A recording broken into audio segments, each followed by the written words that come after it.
नमस्कार देवियों, सज्जनों, सर्वप्रिय छात्रों, आप सबका हार्दिक स्वागत है शिक्षा पॉइंट पर। भाषा, लैंग्वेज, सृष्टि के प्रारंभ से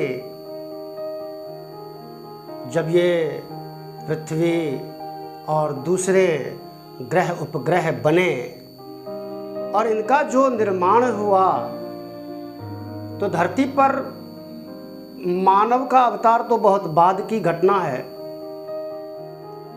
मानव से पहले जो जीव जंतु, पक्षी, जानवर आदि थे, वो ध्वनियां करते थे। जो कुछ भी होता है सब में एक निश्चित ध्वनि निकलती है। प्रारंभ में केवल और केवल ध्वनि मात्र तो थी। पशुओं, पक्षियों, पक्षियों के जगत में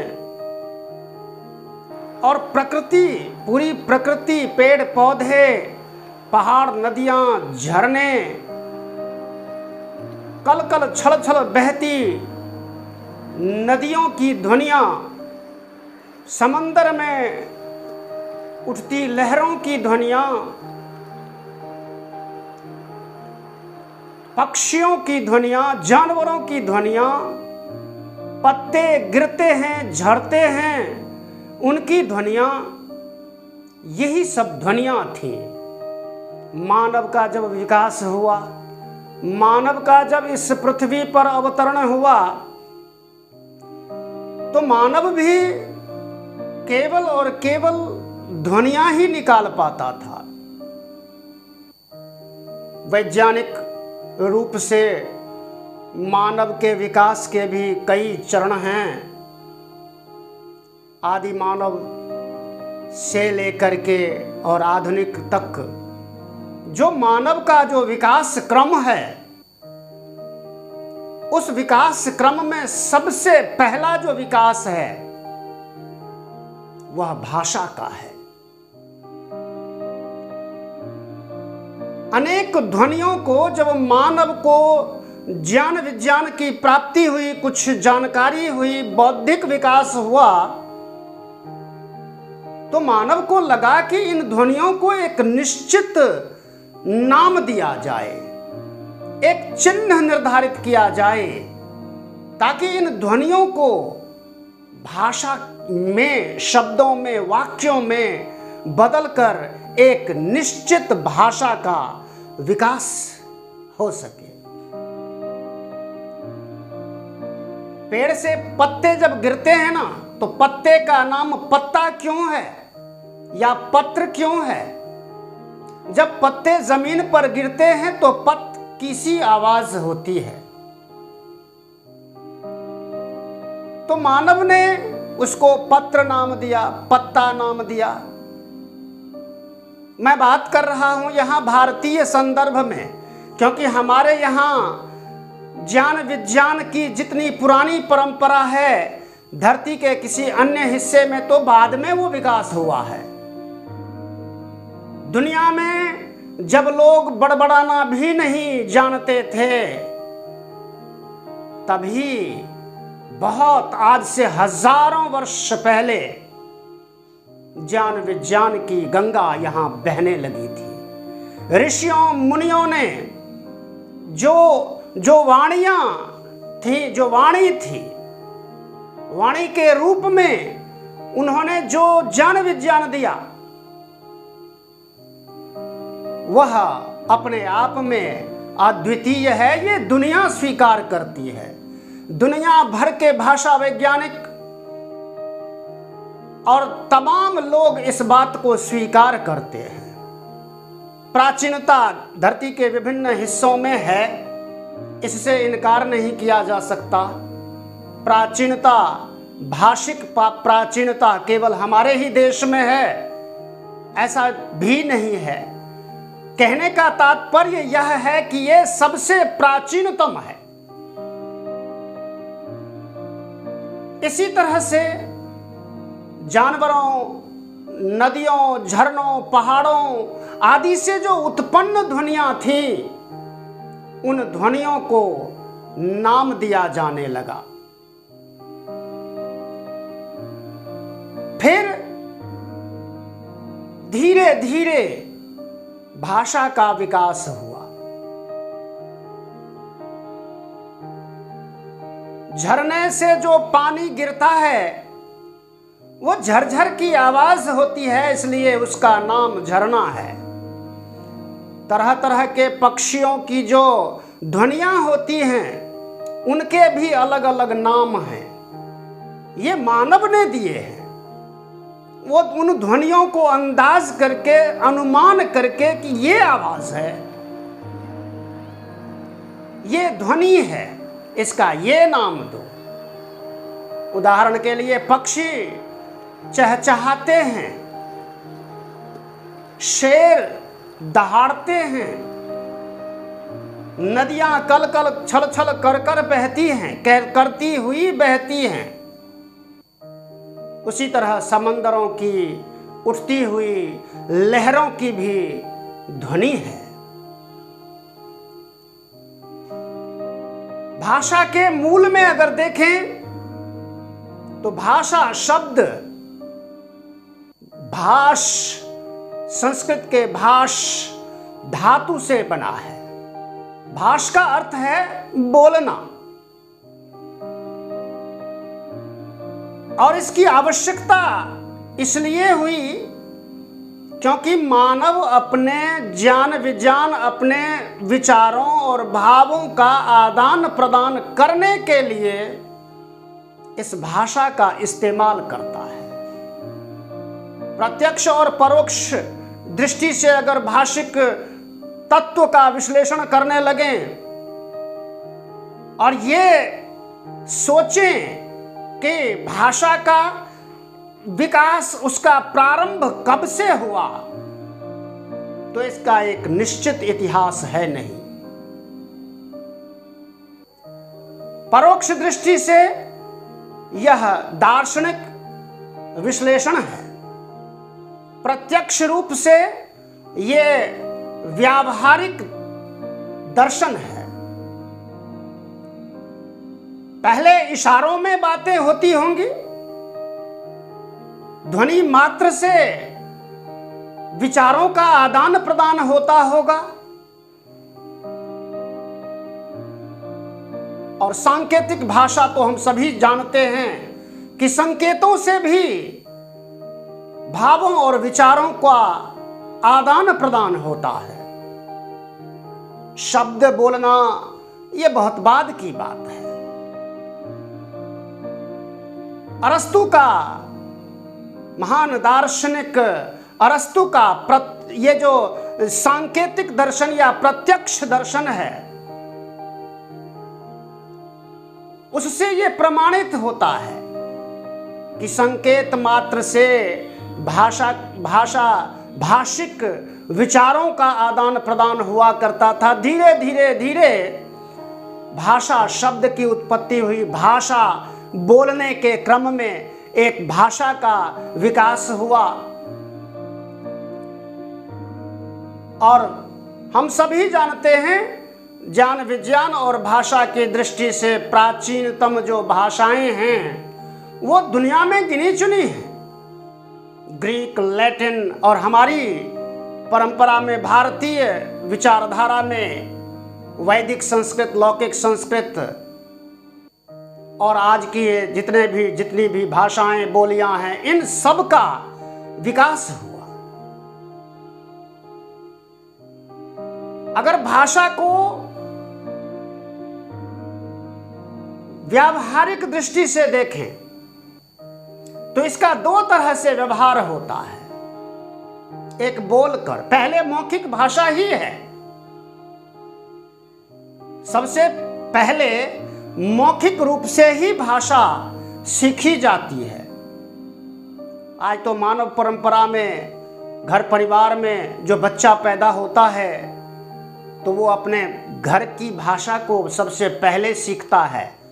माँ, पा, बा ऐसे शब्दों को पहले बोलना सीखता है। धीरे धीरे अन्य शब्द वो श्रुति से सुन करके बोलना प्रारंभ करता है। तो पहले मौखिक भाषा है।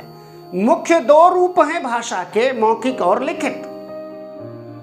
लिखित भाषा का विकास बहुत बाद में हुआ है। महत्व की दृष्टि से लिखित भाषा ज्यादा महत्वपूर्ण है। आज ज्ञान विज्ञान की जितनी भी चीजें हैं, जितने भी विषय हैं, वो सारे लिखित रूप में हैं। कोई भी विषय उठा करके देख लीजिए तो उसकी एक निश्चित भाषा है, लिखित भाषा है। फिर चिन्हों का विकास, जिसे हम लिपि अथवा अंग्रेजी में स्क्रिप्ट कहते हैं। लेकिन मूर्ख लोगों के लिए, अनपढ़ लोगों के लिए, अक्षर ज्ञान से रहित लोगों के लिए लिखित भाषा का कोई महत्व नहीं है। उनके लिए मौखिक भाषा का अधिक महत्व है। महत्व की दृष्टि से लिखित भाषा इसलिए महत्वपूर्ण है क्योंकि उसको हम बार बार प्रयोग में ला सकते हैं, पढ़ सकते हैं, लंबे समय तक के लिए उसको सुरक्षित रख सकते हैं। मौखिक भाषा के साथ ऐसा नहीं है। हाँ, आज तो रिकॉर्डिंग के रूप में उसको भी सुरक्षित रखा जा सकता है, रखा ही जा रहा है। तो ये भाषा बहता नीर है। इसमें तमाम शब्द आते रहते हैं। पुराने शब्द लगभग प्रयोग में नहीं रहते, नए नए शब्द आते रहते हैं। इसीलिए यह है भाषा बहता हुआ पानी है। इसमें निरंतर, जैसे बहते हुए पानी में जो कुछ भी आएगा वो उसके साथ बहने लगेगा, वैसे ही भाषा रूपी धारा में जो नए नए शब्द आते हैं वो उसमें सम्मिलित होते चले जाते हैं। इस तरह से भाषा का आज मानव मात्र के लिए, अन्य जीव जगत में ज्ञान विज्ञान का प्रसार ही भाषा से हुआ है। आज जितना भी विकास हुआ है मानव जगत के द्वारा, जितनी भी उन्नति के मार्ग प्रशस्त किए गए हैं, वो भाषा के माध्यम से। अगर भाषा जब भाषा नहीं थी तो मनुष्य भी, मानव भी पशु के समान ही तो था। इसलिए मानव को अन्य जीव जंतुओं से भिन्न समझा जाता है, क्योंकि वो ज्ञान विज्ञान से संपन्न है। नहीं तो आहार निद्रा भय मैथुनम च सामान्य में तत्पशुभिर नराणाम ज्ञानम ही एको अधिकः विशेषः ज्ञानेन हीनः पशुभिः समानः। वो एक ज्ञान विज्ञान है जो हम मानव को अन्य जीवों से अलग करता है। और उसका सबसे प्रारंभिक जो स्तर है वह भाषा का विकास है। आज हर मानव एक से अधिक भाषा को समझने की सामर्थ्य रखता है। वो अंग्रेजी भी समझता है, हिंदी भी समझता है, और वो जिस भाषा के संपर्क में आता है उसको भी समझता है, जानता है, व्यवहार में लाता है। तो ये भाषा की महिमा है। ये भाषा है जो मनुष्य ने मनुष्य को दिया है। ये अपूर्व है, अद्वितीय है। इसके जैसा कोई स्रोत है नहीं। इसीलिए सबको, विशेष रूप से छात्रों को भाषा पर पकड़ होनी ही चाहिए। वो एक ही भाषा तक सीमित ना रहें। पाठ्यक्रम में जो भाषाएं पढ़ाई जाती हैं उन सभी भाषाओं पर अपनी पकड़ बनाएं। हिंदी पर तो पकड़ होती ही है, बोलने के लिए तो पकड़ है ही, लेकिन लिखने में जो कमजोरी है यह कमजोरी दूर करें, क्योंकि शब्द को ब्रह्म माना गया है, पर ब्रह्म है वह, उसी की शक्ति है, उसका सही प्रयोग होना चाहिए, शुद्ध प्रयोग होना चाहिए। इससे भी मानसिक शक्ति मिलती है, वैचारिक शक्ति मिलती है। आज मानव मन में जो कुछ भी चलता है उसकी भी तो एक निश्चित भाषा है। मन में जो सोच विचार चलते रहते हैं उनकी एक निश्चित भाषा है।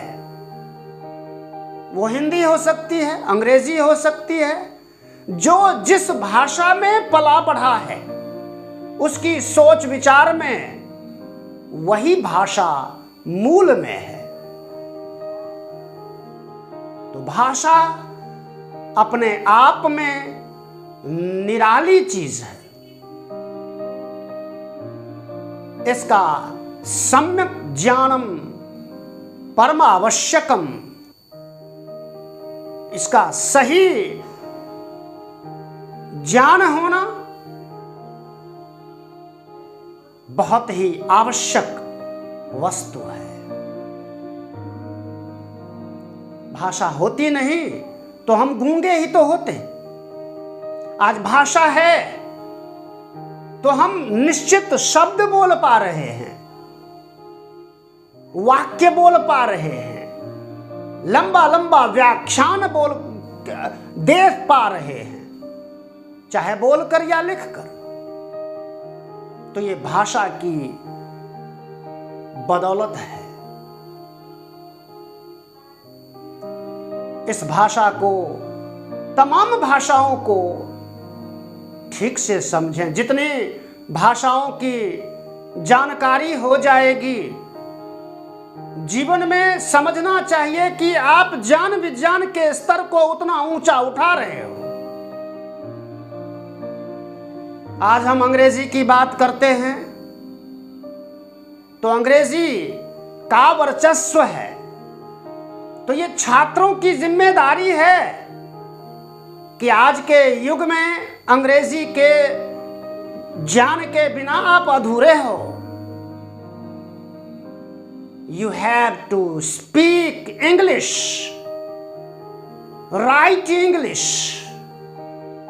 because English is international language.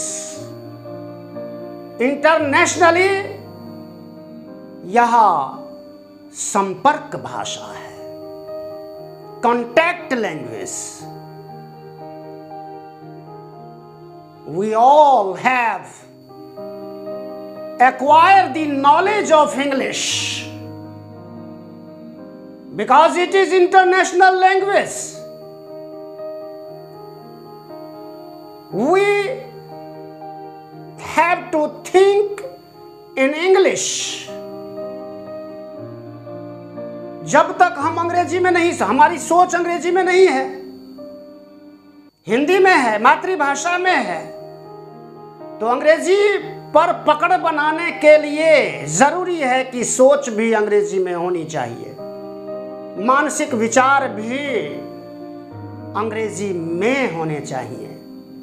तो अंग्रेजी में बोलने में आप किसी भी तरह से टूटे फूटे शब्द भी बोल सकते हो तो सुनने वाला समझ लेता है। व्याकरण की जरूरत तो होती है तब जब हम लिखते हैं उसको, तो उसमें शब्दों का समायोजन ठीक से हो, कौन से शब्द का प्रयोग कहाँ होगा, ये देखना लिखने की बात है। But while we have to try to speak English,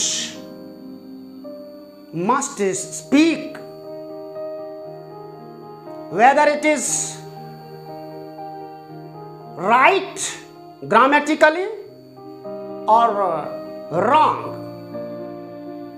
doesn't matter. Try to understand the matter fact. Try to understand the importance of English language, and then